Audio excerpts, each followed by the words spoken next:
It's 5 weeks since we began telling these ghostly tales, and I'm still searching for a firm glimpse of whatever it was that I felt that I saw out here. I can sense it, but I can never quite see it. That's the oddly normal thing about ghosts.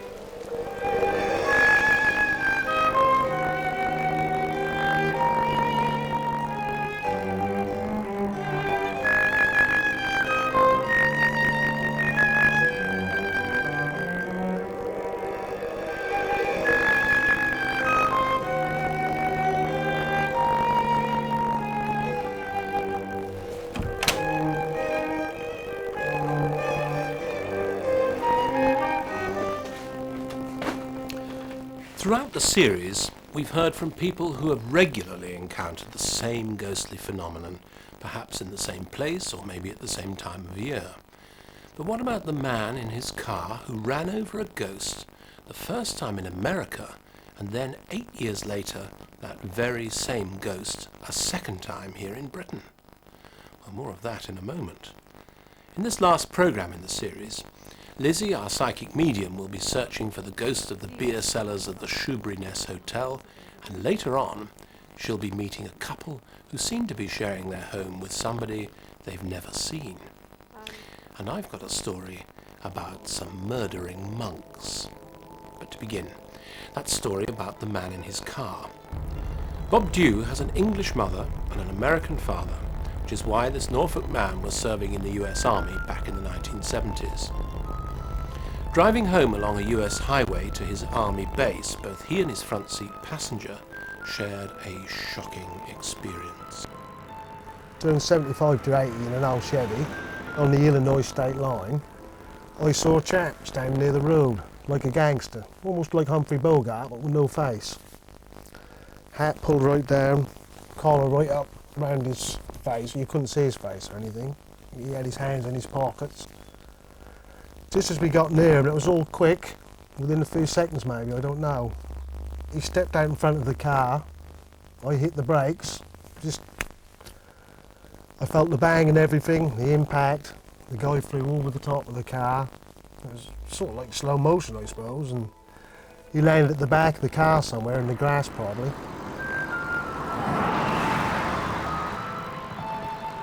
My friend and I got out to search for this guy.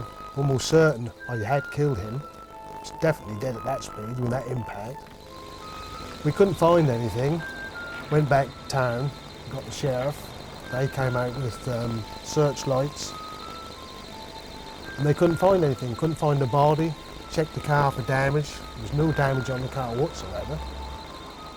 But as far as I was concerned at the time, I did run over a chap and kill him, you know. Never found the body.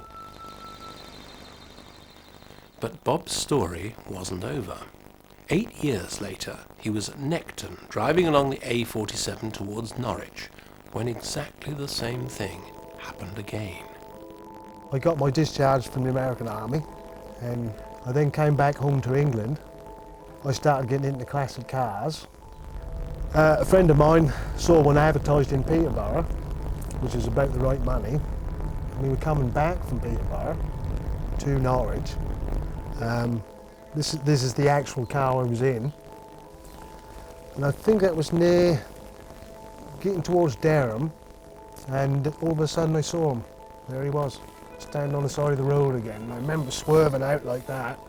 The same guy I'd seen in America, you know, and a bit frightening really. You think, is he chasing you about? But he was dressed the same mark on, same hat, collar was up the same, no face. No visible signs of flesh whatsoever, but that was a solid form. About half a mile further up the road, there's a little island on the right-hand side of the road where I just coasted over and pulled up on there and stopped the car. You know, and I'll sit down in the evenings and I'll think about it. I'll draw the chap, I'll do sketches, and I often look for him now, you know. I think I'm going to see him again, or I want to see him again. Maybe that'll answer some questions. So I could understand maybe it happening once, but not twice. For 30 years that's haunted me. You know, thinking, did I kill this chap? Was he I certainly didn't think spirit or ghost at the time, you know. And it wasn't until I saw him the second time that I knew I'd seen something. I think it must be quite worrying for Bob, knowing that his ghost has crossed the Atlantic. I wonder if he'll make a third appearance. Well, we'll have to wait and see. Now, for this next story, we're going to Shoebury Ness on the Thames estuary, where the local hotel proprietor and her staff have sensed something quite frightening down in the beer cellar. We sent Lizzie, our psychic medium, to investigate, and as ever, we told her nothing, confident that her psychic powers would soon unlock the mystery of the Shoebury Ness Hotel. Hi. Hi, Hi, I'm Lizzie. Hi, pleased to meet you. Alison. Hi, Alison. Lisa. Hi, nice to meet you. I've got my head down here. You're not frightened of being in here, are you? No. No. Okay. And I presume this is where something's happened, or lots of things have happened. Yeah, cool. Right, Things okay. have happened here. What I'm picking up on is a man. I feel this man was somebody who actually had a strong connection with the pub. I mean, he's not just somebody who popped in and out. He owned the pub at some point. But he did have a naval or a seafaring background, without a doubt. I need to move down to this end. But the biggest thing I get with him is that he needs to keep everything in order. He doesn't like people changing his life for him or changing his way of doing things. I saw something moving across there. I just see something move there. We often see things moving down here.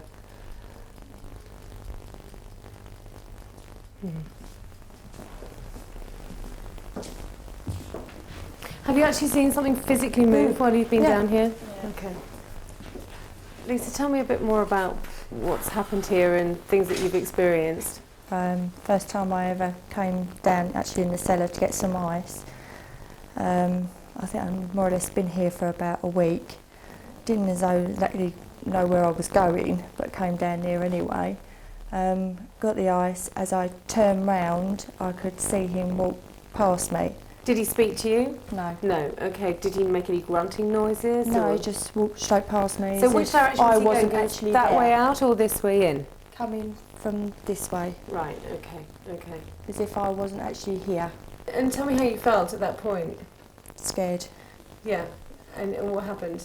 I ran upstairs, I had palpitations, I was crying. Told How did you Alison, know that he was actually a ghost and not a real person? because I couldn't see the bottom half of his legs. Both legs. Yeah. Right. Right. But did he make a sound as he was walking across? No, he didn't make a sound. Nothing. He didn't even look at me. Didn't speak to you. No. Just Right. walked past me as if, like, I weren't Did you even get a look at there. his face or not?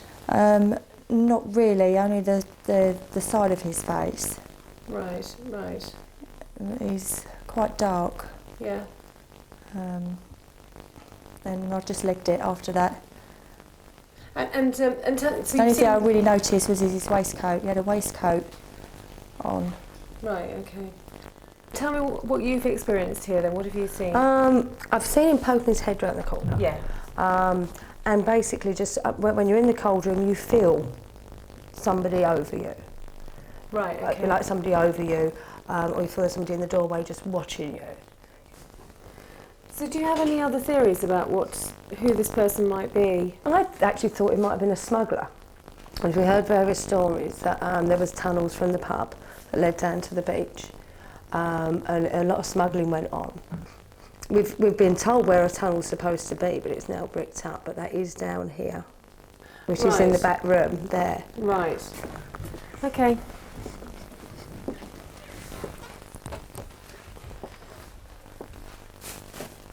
The reason I wanted to stand in here for a minute is because I think he enjoys playing tricks, and I want to see whether or not, as we stand in here, whether something else happens in there, because I think he likes to flip between the two rooms.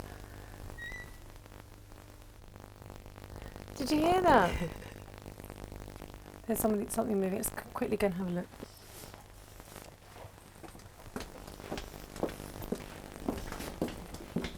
It sound like a squeaking? Yeah, like a door. Yeah. Where do you think the noise was coming from? It sounded like this door. There's nobody out here. if you listen. That yeah, was it, that was wasn't the noise that we heard, definitely. Is anybody there? it? No, there isn't anybody in here. No. He's obviously trying to make his presence known, so Yeah, because the door was he shut, likes wasn't playing it? tricks. This door doesn't, I mean, it's there. It doesn't open and shut on its own. No. And I did notice that the door was shut before. Yeah. I think we just accept that he's here. We Yeah. just all know he's here. And, you know, it's not like you need any proof because he's always there. No, it don't seem to bother us. No. does it? He doesn't really, they may try to, he doesn't really frighten any of us. He has No. done, you know, the first time people see him, but you just get used to it. No, and there's no need to be frightened. I mean, obviously, you know, as long as you accept that he's not a frightening thing, then that's fine.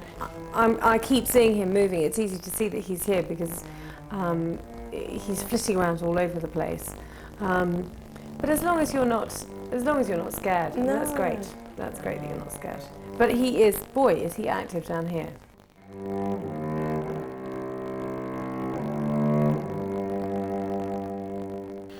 Well, there's a place we won't forget. Shoebury Ness, steeped as it is in the history of seafaring and smuggling, and now this haunting tale. We're going to take a short break now. In part 2, Lizzie visits a couple in a council house who are convinced they're sharing their home with somebody else. And I have a story about some murderous monks. Don't go away.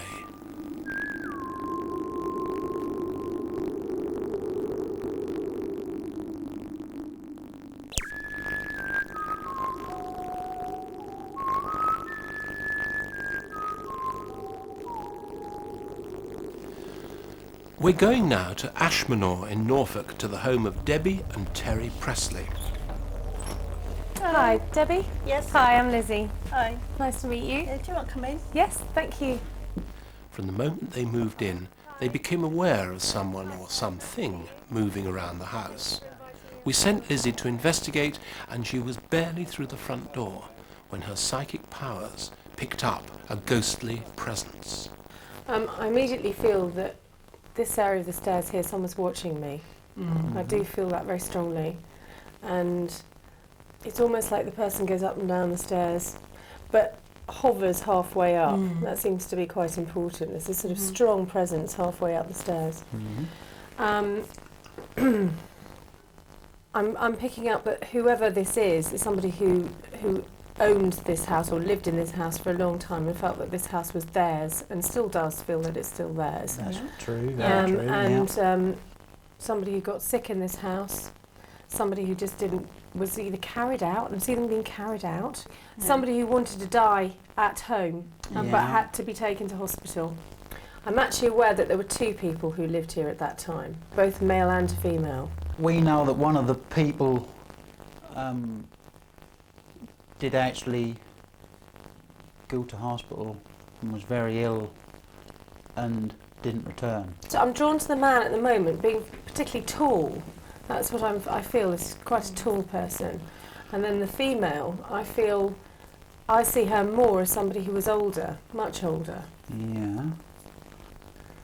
You almost kind of, you all right? Yeah, just got a cold sort of. Yeah, there's a cold spot just here, just here on the stairs.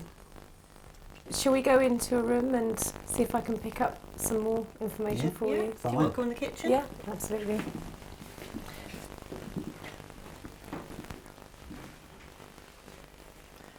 I realise the fridge is here, but this is an interesting place for a cold spot because I'm definitely picking up that there's something around this area here. I Yeah. often feel, and Debbie feels that, well actually, you feel it go right through yours, in Yeah. fact. It's really, That's not like That's not frightening. It's not a wind or anything. That's just No. like I can't really explain. It's like like what I did in the hall. Sort of. Yeah, Sort of chill. Yeah. Yeah.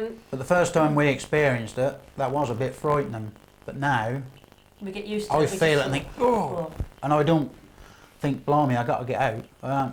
It's not frightening.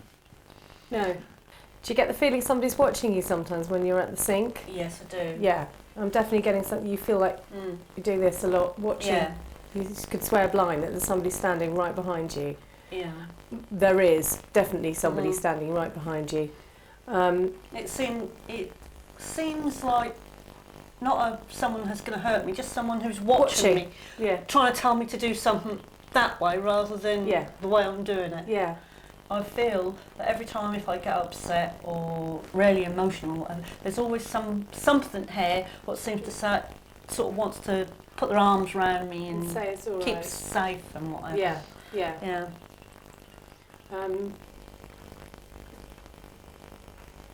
Why am I getting the rattling of plates? Do you get a rattling of plates? No, we get like a cooking sensation. We get a lot of cooking sensations, especially Smells. Christmas time. I noticed that as soon as I came in, that there was, the smell thing is very interesting. But it's a variety of different smells, is that correct? Yes. I do feel that she was a very house-proud woman. She enjoyed also entertaining other people. I mean, that's how she was. We have at Christmas time sat watching television, sort of like Christmas week, and Debbie said to me, "Can you smell cooking?" Now, bearing in mind Debbie's very busy, she doesn't have time to actually bake.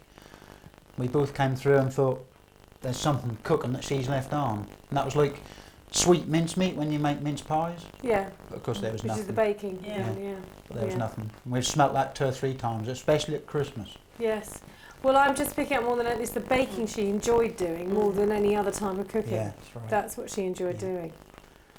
Great. Well, let's go and have a look around and see what else we can find. Okay. Right. Okay.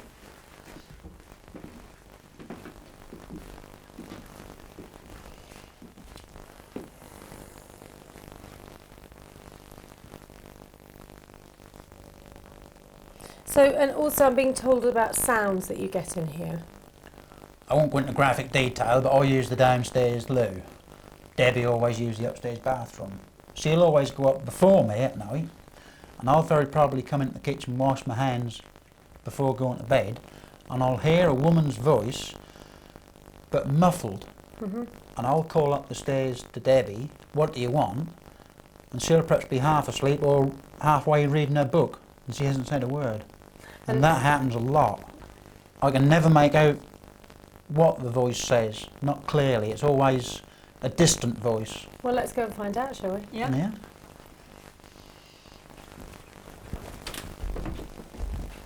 Oh, it's just so cold here. There's just a very cold spot here. I think there's 2 reasons why there's a cold spot here. One is, and I feel this is the woman again, she can't decide whether to go up or down to keep an eye on everything. Yeah. But I also feel at this point here, this is where she was taken out and taken to the hospital, 'Cause you can. and she just knew she was not coming back at this point here. That's when it just Yeah. hit her, that she knew Yeah. she was never coming back. Okay. This was her room. She was happy in this room, and she had planned to die in this room. And she was very cross with him for letting it happen. That's what I'm getting. We've been here 7 years. And we tried 3 times to actually sleep in this room, make this our room, but We just Can't can't do it. settle. can't sleep. Well, that makes a lot of sense then, because of course it's Just her can't room. sleep. You can't. Sorry. We tried the bed all different ways. That way, the headboard this way, going that way, and that way, and we just can't. Well, you can understand why. It's that, it was a room that she liked because you've got the view of the garden there, Yeah. and it has a lovely feeling about this room. It's also a sinister feeling about this room at all. It's a very peaceful feeling in this room. But I definitely feel that this is where it all happened, and she came out of this room and then down the stairs and was taken out. She just knew she wasn't coming back. It's very sad. Sad, that is, yeah. Yeah.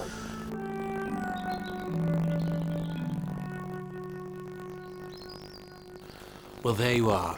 We've had ancient houses, modern houses, large houses, small houses, but everywhere ghosts. So you see, you can't escape them. My final story is about some murderous monks in the wild Cambridgeshire Fens. Now, you may well know about the National Nature Reserve at Wicken Fen, but what you may not know is that only a couple of miles away from it is one of Cambridgeshire's most haunted houses. These days, Spinney Abbey is a working farm where Robert and Valerie Fuller make a living from bed and breakfast and a large dairy herd. But nearly 800 years ago, this was the site of an Augustinian priory known as the Priory of St. Mary and the Holy Cross. Now, I know it's called Spinney Abbey, but in those days it was a priory. Anyway, if you look closely at the current house, which was built in the 18th century, you'll notice that it's constructed entirely out of stone from the old priory, and if you walk round the garden, you'll spot a number of other ecclesiastical telltale signs. But now to the ghastly events of Sunday the 12th of May, 1403. The prior, William Gilbert, was murdered by 3 of the monks, William Hall, John Lode and Thomas Smith, who viciously stabbed him to death. 2 months later, the 3 monks were found guilty of murder at Cambridge Castle, and here the story seems to end, until in 1892 the Fuller family came to Spinney Abbey and began to record some very strange things. During the 1930s, the grandfather of the present owner, Robert Fuller, his son Thomas, and several other members of the family were in the dining room having Sunday lunch, served to them by Alice Money, the maid. Suddenly, they all became aware of the sound of monks singing in Latin.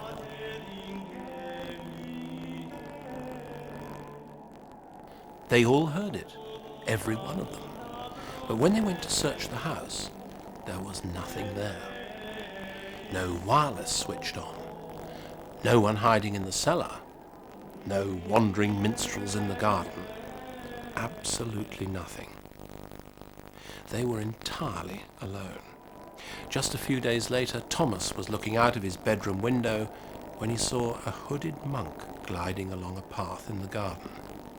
At the end of the path, suddenly the monk vanished into thin air. But who was it? The ghost of the murdered prior? Or one of the murderers, perhaps? In any event, it seems that some of the monks of the old priory have stayed behind. Clearly, the Fuller family are not alone on their isolated fenland farm. And that's a good note on which to end our series. Before I go, consider this. Are any of us ever truly alone? Good night, and sleep well, if you can.